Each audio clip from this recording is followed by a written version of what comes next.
La vice-présidente américaine Kamala Harris était aux Philippines, où elle a réaffirmé l'engagement de défense inébranlable de Washington envers le pays. Les débris d'un lancement de fusée chinois ont été récupérés par la marine des Philippines, mais plus tard, le matériel a été saisi de force par un navire chinois. L'Australie change-t-elle d'allégeance? Le Premier ministre australien a laissé entendre qu'il allait retirer son soutien à la candidature de Taïwan à un important bloc commercial, et ce, quelques jours après avoir rencontré le leader de la Chine. Bienvenue dans Regard sur la Chine. Avant de commencer, je vous informe que le programme Regard sur la Chine sera diffusé sur la nouvelle chaîne Regard sur la Chine NTD. Je vous invite à cliquer dès maintenant sur le lien en dessous de cette vidéo pour vous abonner. En effet, suite aux élections américaines de 2021, notre chaîne NTD français s'est vue retirer sa monétisation sur YouTube. En d'autres termes, nous ne bénéficions d'aucun revenu depuis cette période.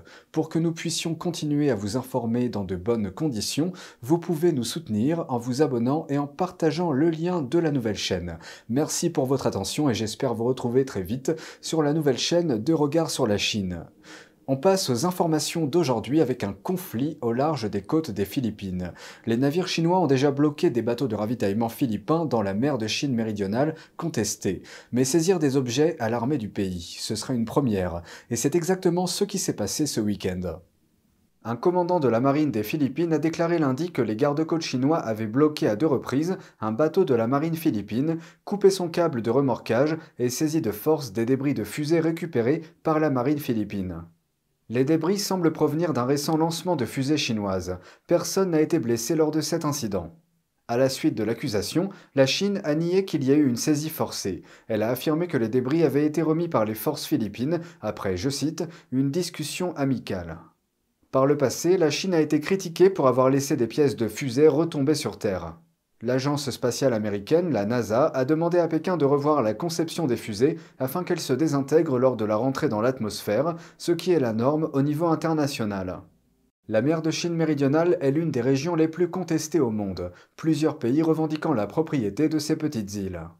La Chine revendique la quasi-totalité de la mer de Chine méridionale et a rapidement étendu sa présence militaire dans la région.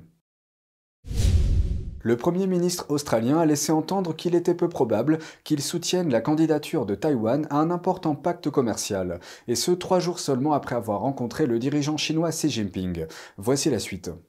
Le pacte s'appelle le CPTPP. Les membres de ce bloc génèrent plus de 10% du revenu mondial. Le bloc est un accord de libre-échange qui réduit de plus de 90% les droits de douane sur la plupart des industries pour les ventes entre États membres. Des pays du Pacifique comme l'Australie et le Japon font partie du club. Taïwan et la Chine ont demandé à en faire partie. Pour ce faire, ils doivent obtenir un vote favorable de tous les pays membres. Le Premier ministre australien, Anthony Albanese, a qualifié le bloc commercial de relation entre des États-nations qui sont reconnus.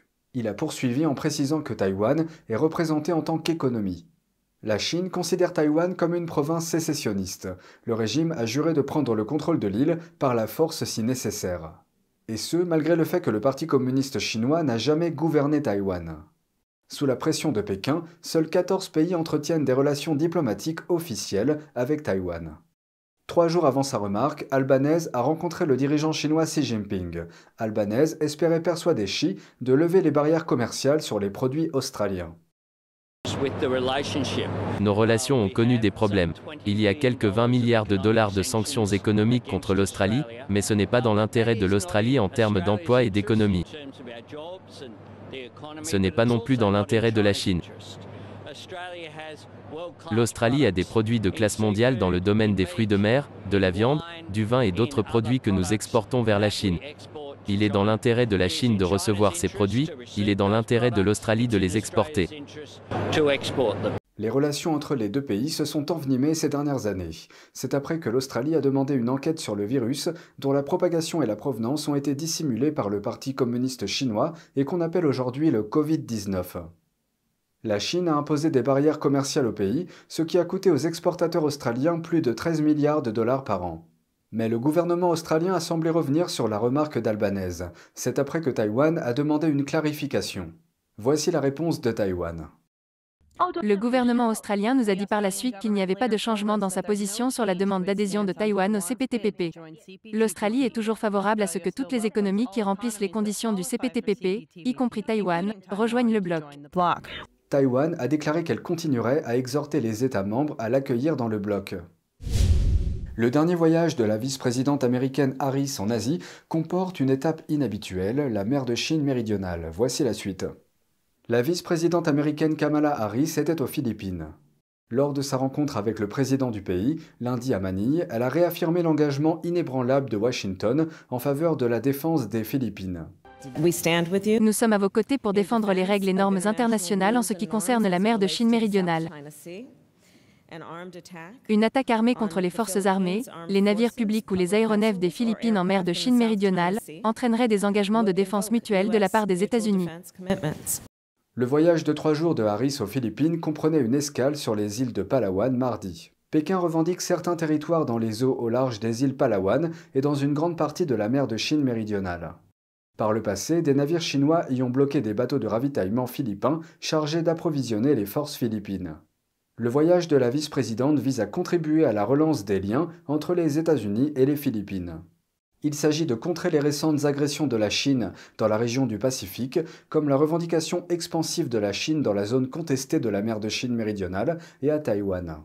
Les Philippines jouent un rôle clé dans cet effort diplomatique.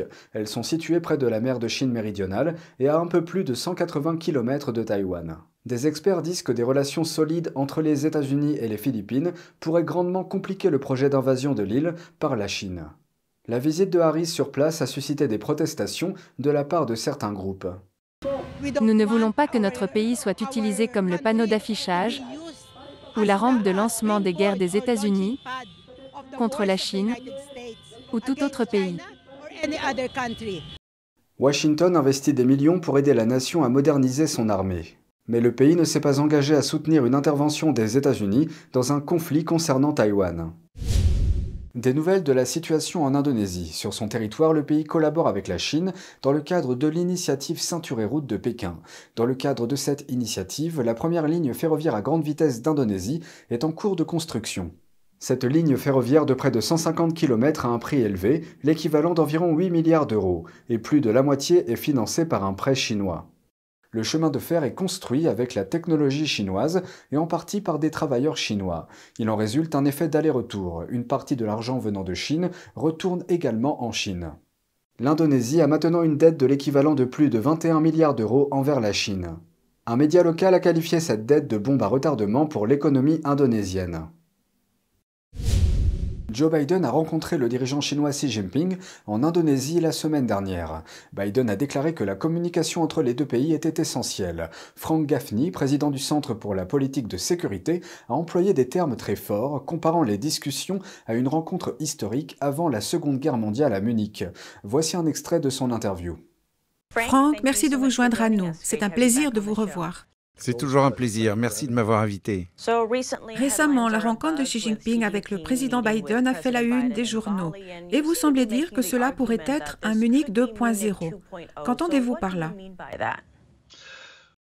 Eh bien, Munich 1.0, bien sûr, était un fiasco diplomatique notoire, au cours duquel les dirigeants du monde occidental de l'époque, les premiers ministres britanniques et français, ont rencontré Adolf Hitler et Benito Mussolini, les puissances de l'Axe de l'époque, pour essayer de mettre au point une sorte d'arrangement permettant d'éviter la guerre.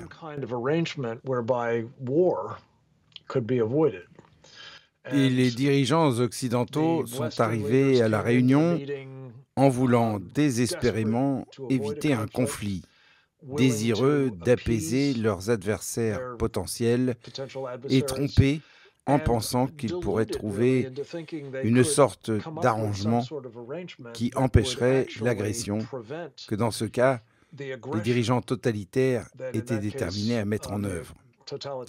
Et je pense que dans chacun de ces cas, y compris dans ce Munich 2.0, qui s'est déroulé à Bali entre Joe Biden et Xi Jinping, l'empereur communiste chinois nouvellement couronné, cela a été un exercice futile et d'un genre similaire.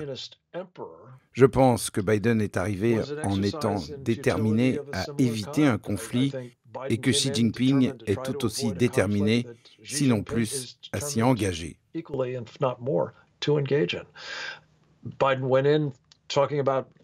Biden a continué à parler, vous savez, de l'idée que nous sommes simplement en compétition et comment nous allons pouvoir coopérer.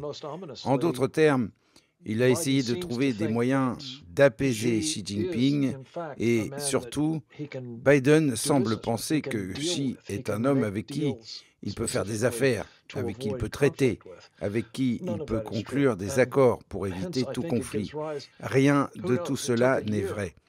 Qui sait, il a fallu 1 an aux puissances de l'Axe pour déclencher une guerre mondiale contre les Britanniques, les Français et d'autres.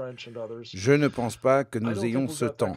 Si une réponse similaire est en préparation avec Xi Jinping, qui prend la mesure de Joe Biden, un homme qu'il connaît somme toute assez bien, et le considère comme quelqu'un contre qui il peut se lancer dans une agression en toute impunité. C'est ce que je crains. C'est tout pour aujourd'hui, merci d'avoir suivi Regard sur la Chine. On se retrouve demain pour une nouvelle émission. Prenez soin de vous et à bientôt.